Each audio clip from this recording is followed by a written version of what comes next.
Jhalod police દ્વારા ધાવડિયા ચોકડી પાસે ડિસેમ્બરને લઈને આવતા જતા વાહનો પર કડક ચેકિંગ હાથ ધરાયું છે। જાલોદ પોલીસ ક્રાઇમને નાથવા તેમજ ક્રાઇમ કરતા ગુનેગારો પર સતત વોચ રાખી સતત પેટ્રોલિંગ કરી અસામાજિક તત્વો પર નજર રાખી રહેલ છે। દાહોદ જિલ્લા પોલીસ અધિક્ષક જયદીપ ઝાલાના આદેશથી જાલોદ ઝોનના ડીવાયએસપી ડીઆર પટેલ દ્વારા દરેક ચોકીઓ પર પોલીસ સ્ટાફ મૂકી સઘન રીતે ચેકિંગ હાથ ધરેલ છે। કોઈપણ અસામાજિક તત્વો ડિસેમ્બર મહિનામાં બદલાતા વર્ષની ઉજવણી પ્રસંગે ગેરકાયદેસર રીતે વિદેશી દારૂની હેરાફેરી ન કરી શકે તે માટે ધાવડિયા ચેકપોસ્ટ ખાતે ડીવાયએસપી દ્વારા તેમજ પોલીસ સ્ટાફ સાથે રાખી આવતા જતા દરેક વાહનોનું ચેકિંગ હાથ ધરેલ હતું।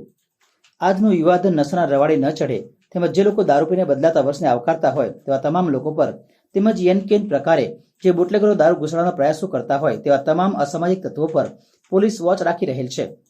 ગાંધીના ગુજરાતમાં રાજસ્થાન અને મધ્યપ્રદેશની બોર્ડર પરથી એન પ્રકારે બુટલેગરો વિદેશી દારૂનો જથ્થો ઘુસાડવાના પ્રયત્નો કરતા હોય છે। જે બુટલેગરો દારૂનો જથ્થો ઘુસાડવા માટે પ્રયત્ન કરતા હોય તેવા તમામ વિસ્તારોમાં પોલીસ દ્વારા બુટલેગરોને મુદ્દામાલ સાથે પકડી પાડવા માટેના તમામ પ્રયત્નો કરી રહેલ છે। જાલોદ પોલીસ એન પ્રકારે દારૂનો જથ્થો મોકલવા માટે અલગ અલગ નાના રસ્તાઓનો ઉપયોગ કરનાર દરેક જગ્યાએ નાકાબંધી કરી રહેલ છે। તેમજ હવે ચેકપોસ્ટો પર પણ ડ્રોન કેમેરાનો ઉપયોગ કરી અસામાજિક પ્રવૃત્તિ કરનાર લોકો પર નજર રાખી રહ્યા છે। જાલોદ ચેકપોસ્ટની ઠૂઠી કંકાઈ છે ચેકપોસ્ટ, બીજી ગરાડુ ચેકપોસ્ટ પર પણ આ જ પ્રકારનું વાહન ચેકિંગ હાથ ધરવામાં આવનાર છે।